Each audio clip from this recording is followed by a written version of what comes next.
is this? This isn't a game. I'm afraid of heights. I am too. Ferris wheels are terrifying. Yeah, they're fun too. There's a little terror. There's some high rising action. A bit like our topic of today. Yes. Stardust, a wonderful movie. It's touted as the Princess Bride of the 2000s. Nobody says that. Only we do. I know, only we do, and also the director. Director Matthew Vaughn, director of the Kingsman series and Kick-Ass. Oh, I didn't know about Kick-Ass. Oh yeah, he did Kick-Ass. Yeah, I remember that movie being pretty okay. It's fine. The sequel's not as good. I didn't watch it. He didn't direct that one, so he's in the clear. Okay. So, Stardust. Would you like to explain what it's about? Yes, Stardust is a story of a boy becoming a man. Young Tristan Thorne Are you just seeks reading? the hand. Are you just reading the summary? I am not. I'm actually doing this legit off the top of my head. Improv. All right. Young Tristan Thorne seeks the hand of Victoria, the most beautiful girl in his small town of Wall. But in order to gain her hand and her affection, he must get... Did you just sigh? No. Okay. So Maybe. In order to get her hand, he has to. Well, see, he's kind of a loser. That's the important bit. Yeah. So in order to appear in her affections, he has to go across the wall to a magical world of Stormhold and capture a star that he must bring to his beloved as a trophy. Yeah, to prove his love. And honestly, it's very understandable. The person he's competing with is Henry Cavill. Oh, Henry Cavill, yeah. That man is a beefcake. Oh, absolutely. One of his earliest roles, I believe. Yeah, I think so. Yeah. So, yeah, and things sort of get a little out of hand. Turns out there's some murderous royalty around. You've got some witches. It's a little Game of Thronesy, but without the bad writing at the end. Yeah. I really like Henry Cavill because he with the hair he has, he kind of looks like Cary Elwes. Yeah, he has a very Cary Elwes-esque look to him. Yeah. So he's sort of the man of the village, the big guy, the strong man. Yeah, he was the one that was good at fencing, and he's rich. Actually, he's not very good at fencing. Oh yeah, but he was the best at fencing. Well, I think the thing is, if you look at his posture, he doesn't have, especially during the final fight scene, that does end up happening. He clearly doesn't know how to fence. Like, his posture is way off. Yeah, but I think that's intentional, though. Yeah. I think it's that he's not good at it. He was just the best in the village, which says more about the village than him. I think this says more about Tristan Thorne because, like, the thing is, he's the big strong man, yeah, but like Tristan Thorne was kind of pathetic. Oh, absolutely. Like, he was an absolute simp. He was also a shopkeeper. No, he wasn't a shop boy. He just happened to work in a shop.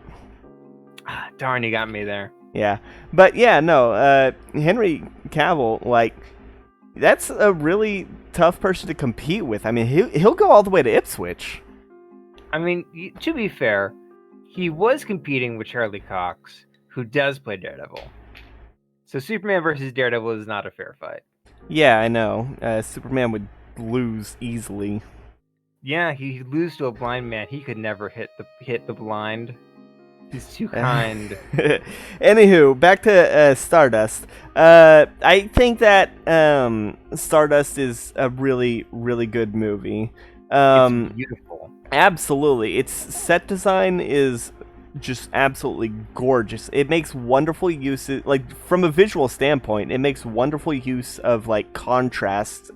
It'll have scenes that are, like, desaturated except for, like, the things they want you to focus on wearing, like, bright colors, like the A lot of the princes for the most characters, a part. lot of the characters wear like plain little peasant outfits, and then you, especially in the scenes where that are shot at wall, Oh where yes, it's very claustrophobic. There's people everywhere.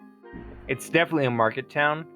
yeah, Una, the beautiful seductress, yes, is dressed always in bright blue, yes, like a and beautiful, like an ocean blue, very yes, saturated.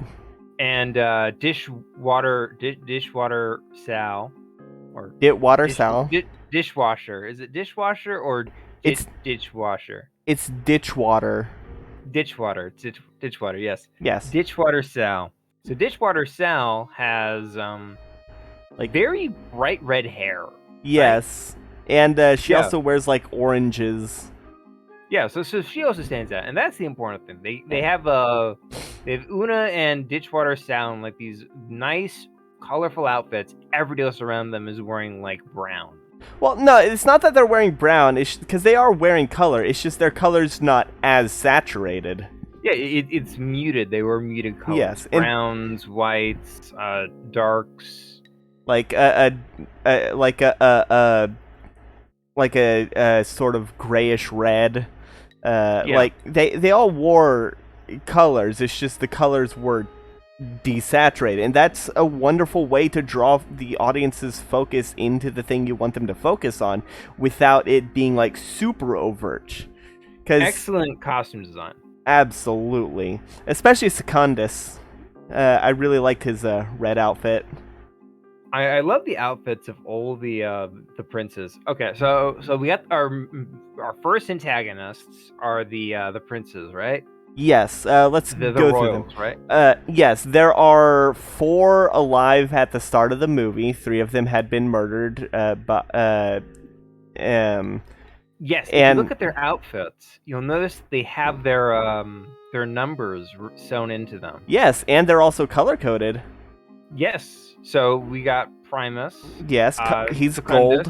gold. Primus wears like golds, and Secundus wears reds. He There's wears some blacks. no, the one who wears blacks is Septimus, played by Mark Strong. There were a few different colors, but Well, I'm talking about like the main color. yeah, fair enough. Tertius wore green. Septimus wore black, Yes. and Tertius and Secundus wore red. Yes. And so when we're introduced to the princes, it's on the king's deathbed, and he mentions how he murdered his 12 brothers in order to secure the throne. And Okay, I want to talk briefly about the introduction of the princes. So we're introduced to 3 of the princes immediately, with Primus, Tertius, and Septimus. And then in comes Secundus, and they make a big deal. They play the loud music. They have him strutting down the hall. He's got the big chin. He's the hero. He's the one with all the attention. Yes. And he gets all the dialogue in that scene, most of it actually. Look out the window. What do you see? I see a kingdom, which will be mine. Yes, it's very dramatic. Yeah, very like Lion King-esque. The thing I love about it the most is it really does become clear really quickly. Secundus is not smart. Yeah, he is. He's very. He's arrogant. It's important when like you think about the king. The king's like, oh, I'm cunning. Don't forget that. That's the important part. Yeah. And then to show that, he immediately turns to his stupidest son and tells him, look out the window. Yeah. And then gestures to his cruelest son off him.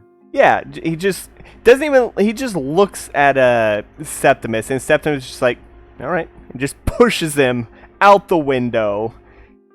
And Septimus is cruel and cunning. Yes, but I think he's not nearly as cunning as Primus. Yeah, Primus did get the closest, and the only. I think that Primus is the eldest son. Yes. To be fair, Septimus does have younger brother syndrome. Yeah, he is The need to murder his elders. Yes, by the third, or by like the third scene involving the princes, the only ones left alive are the oldest and the youngest. Yes, they kill off Tertius pretty quickly, but Yeah. Tertius was like the coward.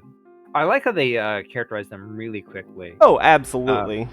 After Mark Strong, who plays Septimus, Yes. brutally offs one of the siblings, you get a great scene where Tertius is trying to sneak up behind Septimus. Yeah, and Only for Septimus to just to turn around. He's like, nope, nope, nope. Okay, just back up, Tertius hands. immediately backs up. Yeah. I feel like if Tertius did go through with it, Primus would have just pushed Tertius off.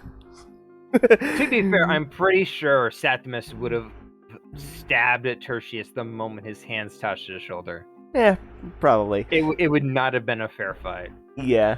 So yeah, after Secundus dies, we see his ghost appear, and his ghost is like constantly has wind rushing across his across his face because it's like flattened, like he's being pressed up against glass because the makeup is great. The makeup is fantastic, and we get to see what happened to the other princes. One of them got burned horribly bad. One of them got frozen, and the other one got an axe to the head. I'm gonna be honest. Until recently, I didn't realize he was supposed to be frozen because when I looked at him, I always thought, he got acid splashed on him. That was what I thought. I thought it was like acid or something. Oh.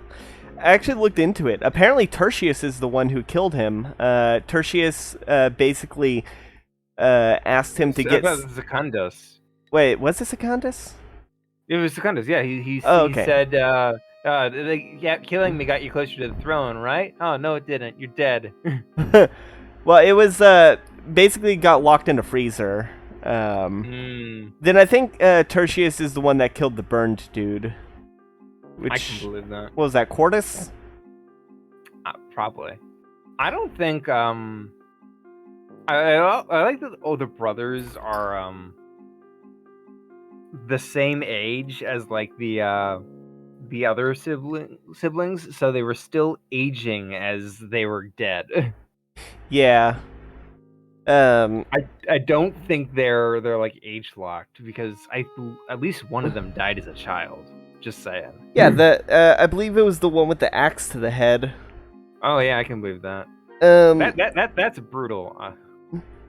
Honestly, it's not as brutal as being frozen to death. At least an axe to the head would be quick. Yeah, that's fair.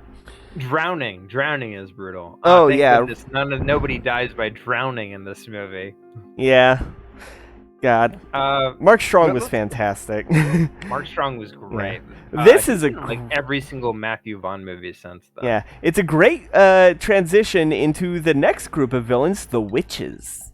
Yes. Because witches. The witches, it is a trio. Lamaya is the main one. She is played by Michelle Pfeiffer. Who yes. is a fantastic actress. I'm always a fan of her work. Famed for Catwoman. Yes, where she actually did the stunts with the whips because she is a professional at using bullwhips. That is scary. Yeah, like and impressive. Yeah, the whole scene with the mannequins, that was a single take. Impressive. Yeah. So, Michelle Pfeiffer, she plays a witch who is old and basically a hag, and their goal is to get the titular star in order to carve out her heart and restore their beauty and magic. Yes, because they who hold... Okay, so the main thing is everything sort of segues into each other. You got Tristan in his village, and he's like, I'm gonna go... I'll get this star for you. I love you, Victoria, so much. I'll go further than Ipswich. It segues naturally into the other side of the wall, which is Stormhold. Yeah. And then Stormhold, the king's dying words, segues naturally into the falling star because Yes. the king knocks the star out of the sky by being a jerk. Yeah, so he tells his sons that whoever can retrieve his amulet is the one that will be crowned king, and then uses magic to launch the amulet into the heavens where it knocks out the evening star. Yes, and then the witches naturally progress from there because they want the star. Yes. It's a good series of events that the audience can follow. Yeah, and so they don't.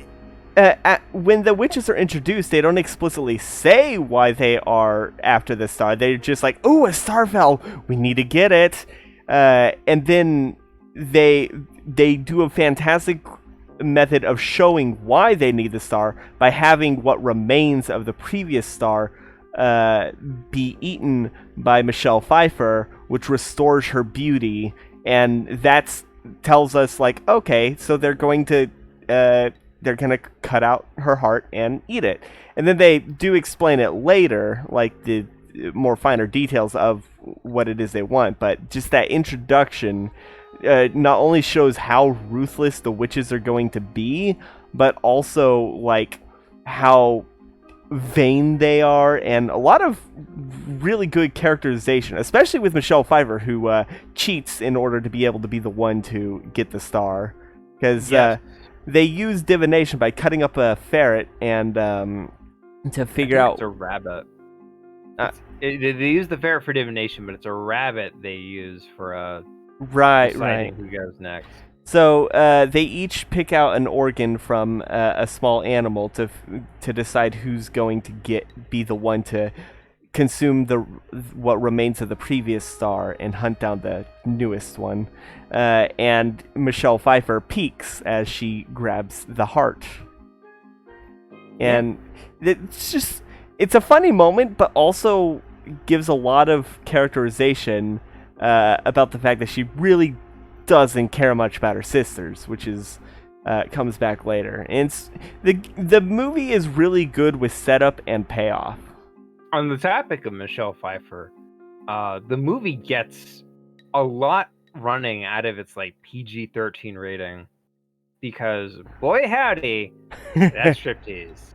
Yeah, she when she is young after eating the heart, she gets a full look in the mirror until her sisters are like, "Are you done wasting time? We have you have a star that you need to get."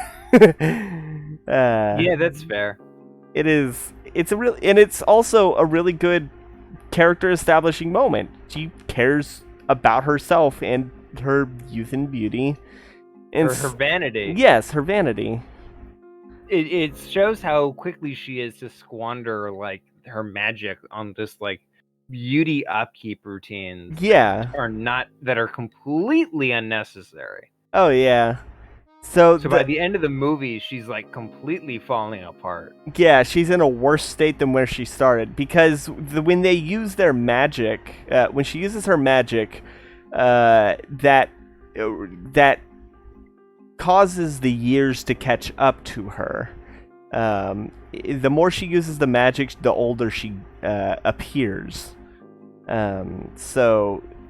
And at one point she tries to use her magic to make herself look younger, but that only makes her look older in other aspects. Yeah. And one thing the movie does fantastically well, it has so many characters, multiple factions of villains, and it juggles them really well.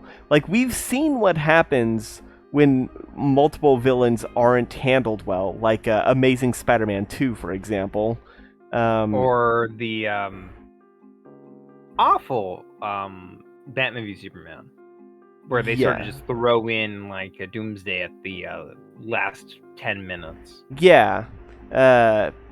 It's very difficult to handle multiple factions, multiple villains, but Stardust does it really well. It's because they all have the same general goal. Yes. And rather than have like the villains constantly bumping into each other, They're all what they chasing each do- other. Yeah, what they do is they have like a scene with Vane, like at a store, and then the witches show up and they're at the store, and then Mark Primus. Strong Septimus is at the Oh, store. yeah, that one. And they just sort of follow each other. Yeah.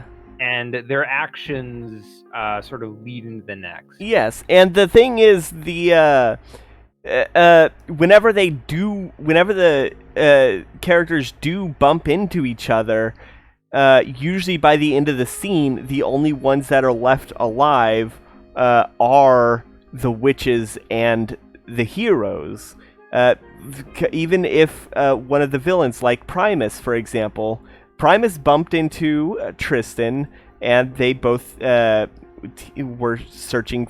They both agreed to have like a bit of a truce in order to find the star, if Tristan would help help Primus find the necklace, and then they end up in the inn where the witch is getting ready to kill Vane, the star, and they interrupt. And by the end of that scene, Tristan and Vane end up escaping, and Primus is dead, leaving just the witch there. So basically the only, like, and that's a really good way of handling it. Whenever villains clash, have one of them die. Because it also happens within this faction of the princes, because they're all going after each other. We see it happen with Tertius, ends up getting poisoned. And like we said at the beginning, Secandus is pushed off the edge by Septimus. And so, pretty much by the end, the only ones left alive are the heroes. The princes are really disposable. I think that's sort of the amusing thing about them. Yes. Like, every time like a prince is on screen and like the action gets going, one of them tends to die. Yeah. Except for Septimus. Well, no, he does. He survives until like the very end. Yeah. He still dies. But that's sort of like nice having disposable antagonists. Yes. There's this bad habit in a lot of media mostly because of the Marvel Loki. thing. You can't kill off a villain because you might want to use them later. Yeah. Bad comic writing. Yeah. But this Stardust handles it very well, because just because the princes died doesn't mean they're out of the story, because they return as ghosts, as we mentioned. Yes, the obnoxious choir. Yes, I love them. We get to see a lot more of their personality. Excellent makeup. Again, I cannot stress how good the makeup is. Yes. And the thing about when they're dead, they're no longer trying to kill each other, which means they can actually have, like, moments that actually feel like sibling moments. Granted, trying to kill each other is a sibling moment, but you know what I mean. On the topic of the princes, I wrote down in my notes that when Primus goes to hunt for the stone, he goes alone. But Septimus goes with like a small quartet of troops. Yeah, he goes with a small army. Yeah, he goes with a small group of soldiers. His elite guard, I'd suppose. But Primus, he just goes alone. He gets in a chariot, his dad's old chariot, and just runs. So yeah, not even with a chariot, not even with a carriage driver. Yeah, so I don't know if that's like a case of, oh, I have to handle it myself because I'm the oldest brother syndrome, or if that's a case of just poor planning. I think it's probably more on Septimus. I think it's more that Septimus is like, he's not afraid to use the resources he has. He's very pragmatic. Yeah, I think the difference is that in that scene, you can say that Primus does not command the respect of the guard like Septimus does. he has the respect of the clergy and the bishop and whatnot, but he doesn't have the respect of like the troops. Yeah.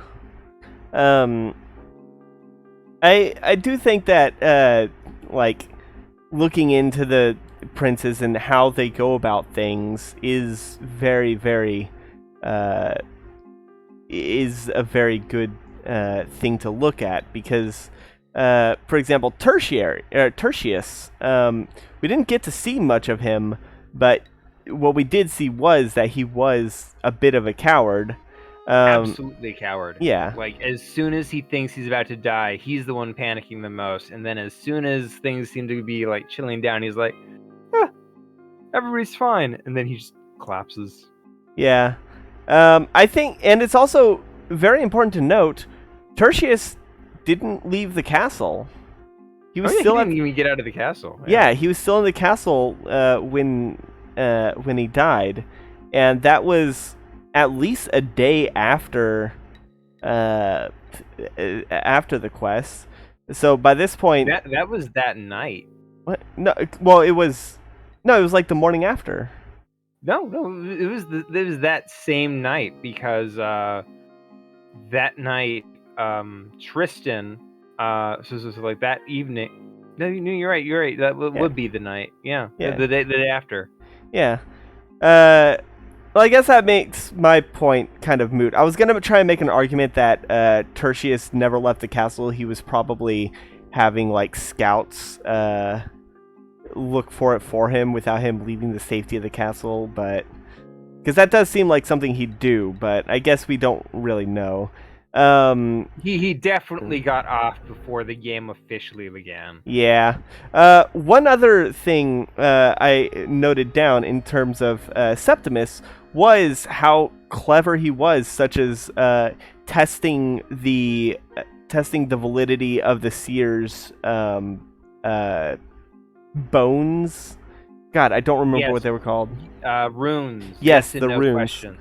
Yes, asking a bunch of yes questions and then a no question, just to see, like, just so he could be able to read them, and then getting the seer to, basically outing the seer as a spy after the seer told him that he needs to swim through frigid waters to get the stone. Yes, it is very amusing. Yes. Did my brother send you? And then they land. Immediate stab. Yes. Like, I really do. Mark Strong, I cannot say enough good things about him. He's a fantastic actor. The writing in Stardust is on point. Absolutely. But it is different from the book. Yeah. Particularly in the ending. The ending of the book is a lot more of a downer. Oh, yeah. Didn't Tristan die of old age and then Vane spent like a few centuries mourning him? I believe so, yeah. Or she was just like the queen, I believe. I don't think they really go into like how like sad or depressed she got. But yeah. But Una, Tristan's mom, definitely played the long game in both versions. Oh, yeah. Well, I mean, she didn't really have much of a choice. Fair enough. So, Una is the eldest, Una is the eldest sibling, the firstborn. She is a daughter. Sister. She's not the oldest. No, isn't she older than Primus? No, Primus is older than her, I believe. I thought she was like the very firstborn, and that's why people suspected that Septimus may have killed her. No, she went missing as a child. Yeah, but they were definitely she was definitely not the oldest. I think Primus is older, but that's probably just looking at the actor ages. Yeah, I don't think they actually go into like detail on. We'll look this up. Older. Her name means first, but that's because like the firstborn daughter. Yeah, firstborn daughter. Let's see. So Tristan, because he's also royalty, not hard to figure out real quick. Yeah, once you realize that his mom is Una. Yeah. Uh, I like how they don't like treat these things as like big super secrets that are hidden from the audience. It yeah, kind of becomes obvious. yeah. Like the only character who's like shocked to see her is Septimus, and that's because he had thought she was dead. Everyone did, and Yeah. a lot of people had accused him of killing her, even though, as he stated, he has no reason to. She's not a political opponent. Yeah. So He's not cruel. yeah, He didn't kill her because like I think like he's still a decent enough person despite the fact that he's he's the only one pragmatic. who went to hell. Yeah, He- he is the only one that went to hell. that was very amusing. Yeah. Freezing your brother alive or stabbing him in the face with an axe, not an issue. Well, that's because they were also going to be murderous assholes like everyone Yeah, else. fair enough. But Tristan as a royal is kind of the one who just sort of stumbles through things early on. To be fair, Tristan is probably the best for it because he didn't grow up with it being drilled into him that he would need to kill a lot of people in order to maintain his power. So I love the scene where Tristan's told you have to get on that chariot no matter what, and you're thinking to yourself, "Oh, he's gonna leap onto it and hide aboard." He just immediately smacks into it because he has no idea how to actually get on the chariot. It's a carriage, but he just eats shit and then manages to talk his way to Primus, who has no idea that it's. I think if Primus knew that Tristan was his nephew, he would have killed Tristan. I don't think he would have. I think Primus is not murderous. He definitely felt immediately guilty about the bishop. Recall? Yeah, that's probably why Septimus ended up. That's probably why Septimus went to hell, is because he killed the bishop. Oh. Oh, no. Primus killed the bishop by not drinking the poison. Yeah. But yeah, I that honestly probably is why Septimus. Like, you can kill as many people as you want, just don't kill a bishop. Yeah. Very amusing visual detail there. Oh, yeah. But yeah, Primus didn't kill anybody. That we know of. But we know he didn't, because he immediately felt guilty about the bishop, and he clearly was characterized as being way too nice. Oh. He didn't kill anybody. He did not kill any of his siblings. Oh, you're right. He did not kill his brother. He's the only prince to not kill his brothers, which means, if he's the only one that didn't kill one of his brothers, that means that Tertius did kill someone. Septimus probably killed somebody. Well, Septimus definitely killed someone. Yeah, like Secundus. Secundus killed somebody. Secundus killed Quartus. I'm gonna say that Septimus is the one who set that dude on fire. Probably. Which means that Tertius probably did the axe to the head. Yeah, I can believe that. Maybe he was the fire, actually, because I don't think a cowardly person would be waving an axe around. You know what? But he wasn't his nightgown. He was sleeping. All right, let's see. I'm gonna look it up. Doesn't say. It does not say. Yeah. All right. Yeah. So I think that even if Primus did figure out that Tristan's related, he wouldn't have killed him. Yeah. Probably would have used him as a bargaining chip then to Potentially. He might have been like, "Hey, where's your mom?" Yeah. So in the book, Una is they glaze over this in the movies. It's not an important detail, but in the book, they make it clear that Una was sort of seduced out of the castle as a child. So Quartus, the one who got frozen, was killed by Tertius. Quintus and Sextus, the burned victim and the axe to the head, were both killed by Septimus. Oh, then who did Secundus kill? Well, I mean, Oh. We know he killed somebody. They literally said he killed one of them. So he killed Quartus with Tertius. Okay, so they teamed up. Yes. Okay. There's a lot of lore. There is a lot of lore. Fair enough. Yeah. So on the topic of a lot of planned murder, what about Tristan Thorne's glow up around the midpoint? Absolutely. The training montage with the fearsome Captain Shakespeare, played by Robert De Niro. Robert De Niro is great. Have you seen Joker? Mm-hmm. Yeah, he's great in that too. Yeah, he got the part because of shit. What was it? King of Comedy? Yeah, I mean, to be fair, the movie was basically a nudge, nudge, hint, hint, wink, wink to the sort of films that he was doing back in the 90s and 80s. Yeah, it was a very much an homage to King of Comedy, and that's like nobody's denying that. Much like how Stardust was a homage to Princess Bride. Princess Bride, yeah. Yeah. Intentionally, apparently. Yeah, the director saw the potential in the book to be the next Princess Bride, which I would love to believe that the director is right, but I don't see as many people quoting it, which sucks because there's so many good things. Like, there's so many quotable things. I don't think it's nearly as quotable as The Princess Bride, but that's because The Princess Bride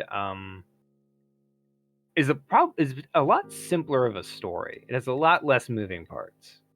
That's fair. But I will say this. From my viewing experience, I saw the film for the first time in 2012, 2013, that sort of area. Probably 2012. And Stardust or Princess Bride? Stardust. Okay. I saw Princess Bride like way earlier, like 2010, 2009. I remember the exact summer I saw Princess Bride for the first time. It was we had just come back from the worst camping trip ever, and we ended up watching Princess Bride, and it was I believe 2009. No. Camping trips are universally awful, but so when I saw Stardust, I was going through sort of a really bad corner in my life, very bad set of events, just generally shitty. And so I pick out Stardust on like the library shelf because my library had DVDs. Yeah. So I'm grabbing the movie and I'm like, I saw like the trailers for this. So I sit down with my brother.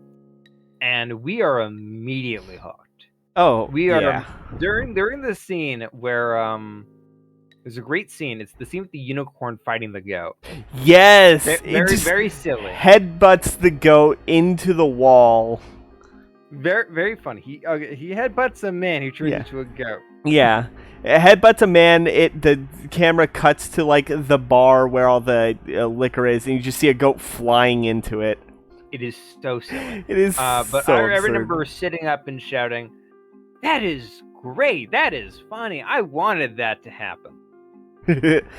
And I felt that way throughout like the entire movie because the movie gives you what you want.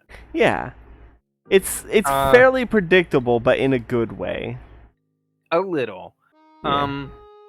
Then there's the ending. The ending. Looking back, I have some mixed feelings about it, but at the time, so they do really one of those endings where they kill off most of the main antagonists in like quick order. Well, to be fair, the head witch, Lamea.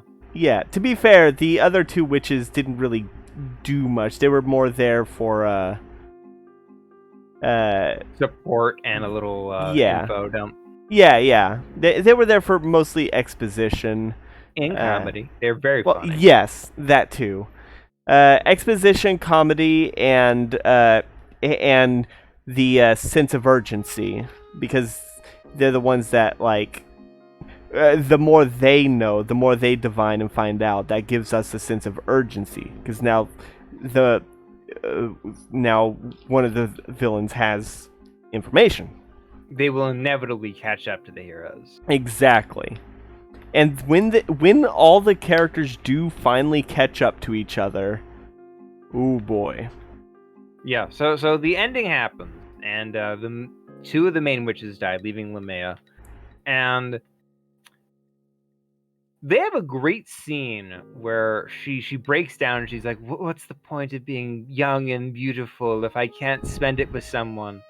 And that sort of harkens back to one of the reoccurring lines of dialogue. It's like, what's the point of being immortal if you don't have anybody to spend it with? Which is one of the lessons that Yes. Tristan had to learn. Yeah, when so at one point when they're getting close to the wall, they see someone traveling on the road towards them. So Tristan pushes Vayne into the bushes so that they can hide, because pretty much the entire kingdom is after her. Yes. And so while they're there, they have a conversation. She's like, if you could get the heart of a star and be immortal, would you? Doesn't have to be mine. Could just be a star you don't know. Would you? And Tristan's like, immortality? I mean, that'd get lonely. Yeah. And that's a philosophy that I have always agreed with. I would hate to be immortal. Like, I think one of the things about immortality is, I always felt that. Yeah, let's move on from mortality. I mean, immortality is like a concept that Neil Gaiman likes to play with a lot. If oh you yeah, actually, like, pay attention to his stuff. Oh, absolutely. Like the one about the like pretty much, immortality. I'm just gonna say that like immortality seems more like a curse than a gift. It would seeing like everyone, like knowing everyone's gonna die, like everything is temporary except for you. That sounds horrifying. So they have a great scene where Lamea's lamenting, and she's like, "What's the point of being powerful and beautiful if I have to spend it alone?"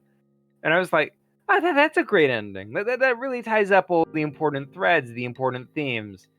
And then it's like, "Oh yeah, she's the villain." Yeah. So she's like, "Aha! You fell for my trap." I needed And to. then they kill her anyway. Yeah. And I thought that was still really good when I saw it. I've sort of soured a little, over the years. Yeah, it seems a bit Deus Ex Machina. It's not that Deus Ex Machina. I think my know. issue is more that it's like two curveballs in a row, and it's like, maybe they could have been streamlined a bit better. Maybe choose one over the other, but it's still very well done regardless. I think that's the important part. Yeah. I don't know why, but so it's been like a while since I've watched it, like 5-6 years since I'd last watched it. I don't know why, but for some reason at the end, I don't know why, but I thought that Tristan's mother ends up sacrificing herself, which doesn't happen. I don't know why I thought it did, but for whatever reason, I was expecting like the final hit, where where the witch cuts the bindings off Vayne. I for whatever reason in my mind, I thought that the mother comes in, takes the blow, and then they do something to finally finish off the witch. But that doesn't happen. On the topic of witches, Dishwater Sal is a lovely reoccurring antagonist of sorts. She shows up in a lot of places, and I think that's sort of she's never out of your mind is the important bit. She's always there. And one of my favorite things they do with her is the scene in which she's negotiating with Tristan for safe passage. It's like it's right after the scene we mentioned earlier in which he throws Yvonne into the bushes. Mm-hmm.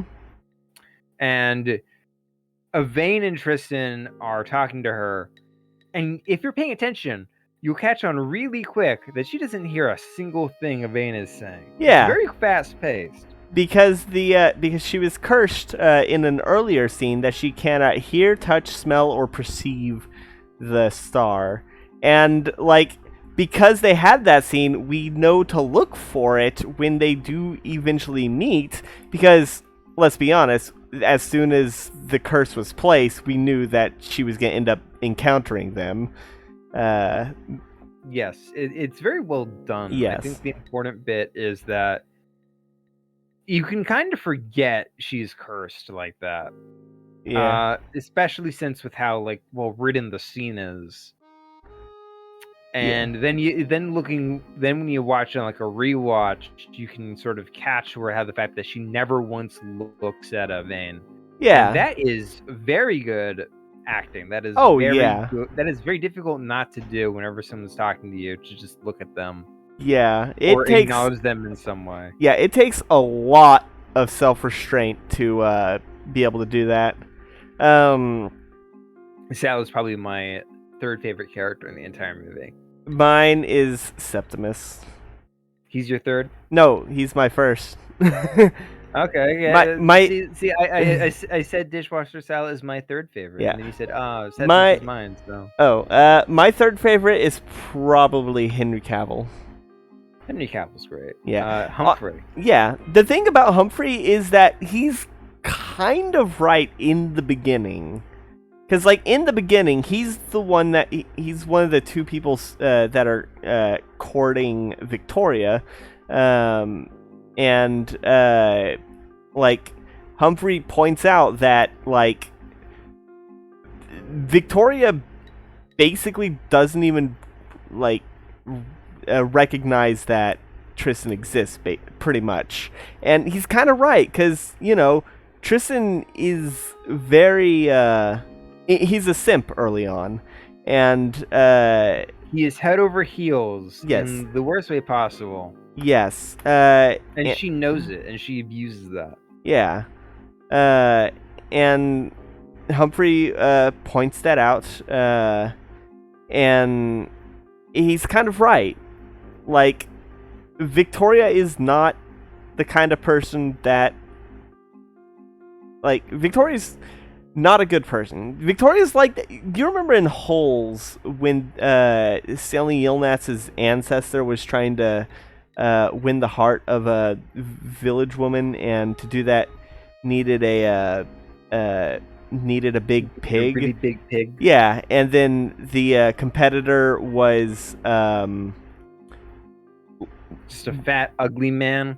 I didn't want to say it as blunt. I was just going to say a... I mean, they make it kind of He's obvious. a slob. Yeah. He's a slob, and that's the important part. He's... and when the pigs come out weighing the same, she's like, oh, I can't decide. And Stanley Knotz's ancestor realizes, like, oh, so she doesn't really care. Okay, I'll just walk away. Like, Stanley, like, that's what Tristan was like, pretty much the entire movie, until the conversation below deck on Shakespeare's ship, when Vane asks what Victoria is doing to prove her love, and it's like, oh, well, nothing, I guess. But yeah, that scene has stuck with me my entire life, and like made me realize like what unconditional love is. Like, it's the thing about relationships. Yeah, it taught, that scene alone taught me a lot about relationships, and like a sweeping act to express your love is not, like, that's not necessarily the way to do it. It's little things on both parts to show you love each other, you know? Yeah, you don't need to go on an amazing adventure to prove that you love somebody. Just like walking down a road, bickering about being awake or not. Exactly. That's I love. Okay, much like The Princess Bride, Yvain and Tristan spent a lot of time bickering. Oh yeah. But unlike Princess Bride, they eventually do have a romantic connection that you can kind of believe Yeah. as an audience. And the turning point is when he saves her from the trap, from the witch. And that was their first encounter with the witch. That is the point at which Things start to change. Yes. Mostly when they meet Shakespeare. Yeah. Well, I mean, a little bit before they. I mean, yes, after they meet Shakespeare, but a little bit before they meet the real Shakespeare. I mean, he does call her a cow when they're stuck on that cloud. Yeah. You stupid cow! Why'd you think I meant your home? God, that was great. Honestly, Charlie Cox is great, like Yeah. legitimately. They have really one thing that the movie does really well is subversive humor, and we touched up on it with the way Secandus died, but also the Wall Guardian. Yes, he's an old man and he can throw hands. Yes, he's in. So in the prologue, we see Tristan's father just trick him and run past, and he can't do anything. He can't like run fast enough to catch up and stop him. But then when Tristan tries, he has trained since then and will never let that happen again. And also lets it slip that Tristan's father went past the wall at one point. Yeah, that happens. He's like, oh no, not letting another one of you pass the wall again. Tristan's like, wait, again? The writing in general, as I said, is really good. It's very Neil Gaiman. Yes, and Neil Gaiman is a fantastic writer. We both are huge fans of his works. Have you seen Good Omens yet? No, I have not, but I have seen The Sandman. You should watch Good Omens. Oh, Sandman also touches up on like what it means to be immortal with the dude in the bar. Yes. As I said, Neil Gaiman really likes to touch on immortality. Yeah. So, one other thing I have written down. No scenery goes unchewed. That is fair. Yeah. So in every scene, someone is hamming it up. Whether it's Claire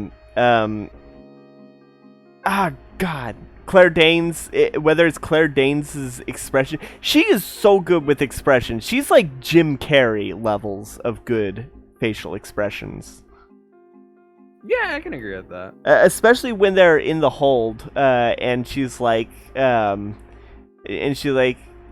because when Tristan's like, oh, my heart only belongs to Victoria, and she has like a face of like processing and then doubt, and then she asks the question of like, what's Victoria doing to prove that she loves you?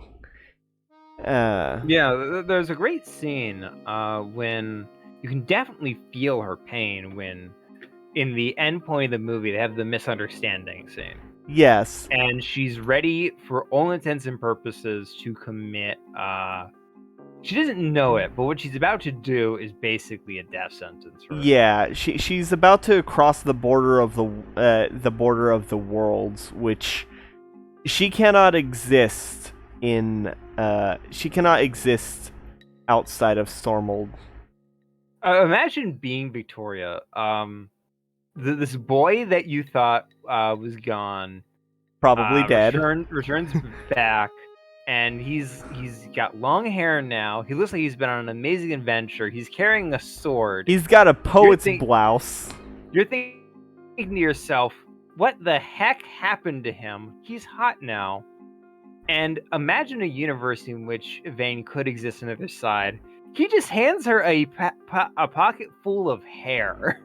Yeah, that would be like, God, that would be such an interesting. Because, that would be a very easy way for him to say, like, oh, I found someone else. I don't need you. Yeah. I just find it, like, amusing because if Tristan's plan worked out the way he planned it to, he'd basically be handing over a clump of very pretty, shiny hair. Yes, that literally glows. And that would be very amusing to see. Yeah. But still, the Stardust is very pretty. Oh Like yeah. Victoria, my girl. What did you expect a star was made of? He Yeah. returns with a chunk of Stardust. Yeah. It's Stardust. Yeah. It's. What do you think? Why So- would I want this? It- Would you expect it to be diamonds? She probably expected it to be diamonds. Fair enough. Yeah. I love the scene where he meets Victoria again after his journey and like catches her in his arms, does the like the swoop, the sweeping her off her feet, and then it's like, do you know what I want? I know what you want. You want to grow up, and then just drops her in the dirt. And Humphrey just standing there in the background drops the present, which is presumably the thing he got from Ipswich. The ring. Yeah, I mean, it'd be a pretty big ring. No, they probably had more. He probably had like chocolates, maybe a Yeah. dress. But yeah, and then he like pulls out his sword, his fencing sword, which was in his cane. And Tristan pulls out like a long sword, from short sword. It's more of a short sword. Okay, but either way, thicker than a fencing sword, and does cool flourishes with it. It's kind of in that scene that you can tell that Humphrey has no idea what fencing is like. Oh yeah, One moment. because he's never faced anyone who actually knows what they're doing or has any good training. Honestly, thinking about it now, considering Humphrey is like basically the Gaston of the Wall, there's a really good chance that the people Humphrey went up against probably just let him win to soothe his ego, and Potentially. or pit him against people that they knew were worse at it than him. You know, the kind of thing that like Blizzard does to the pay to win people. Oh, really? I forgot they do that. Yeah. If you pay money to Blizzard, they'll pair you with people who are lower levels so that you'll win a lot, and then slowly ease you back to fighting people your own level, so you have to pay again. It's really scummy. But yeah, I think that is a very real possibility of like why Humphrey is so bad at fencing, but still better than Tristan at the start, anyways. That's fair. Like he is a bigger guy. Yeah. Yeah, I'm just thinking about that one gif of like the fencing, the fencing dude who's just like doing a flourish with a sword, and then another guy dressed in fencing gear comes running over with a claymore over his head. You know the one I'm talking about? Yeah, that's fair. So, Stardust. It's a fantastic movie. Watch it. 10 out of 10. Yeah. I recommend everybody watch it. Yeah, I give it 10 embarrassed Henry Cavills out of 10. If you like us and want to see more of us doing things, we have a bunch of Let's Plays on the channel that you can watch. I am playing Banjo-Kazooie Nuts and Bolts. Watch me suffer.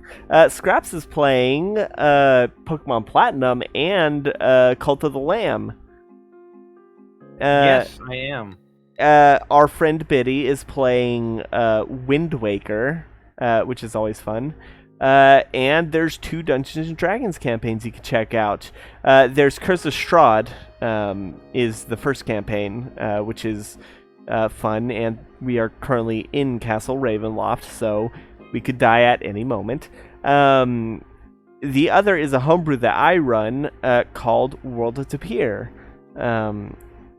So you can check both of those out on the channel. World with Tapirs. That joke has been done so many times off stream. That's So, fair. comment. What did you think of Stardust? Because we've said our thoughts, so I want to see what the people who watch think about it. If you've seen it, what do you think? Yes. If you haven't seen it, Go watch it. watch it. Watch it, and then come back here and tell us what you think. You'll thank us later. It shows up on Netflix frequently. If that's not a deal breaker. Yeah, it's a fantastic movie. So with that out of the way, there's nothing to say but good night, everybody. Good night, everybody.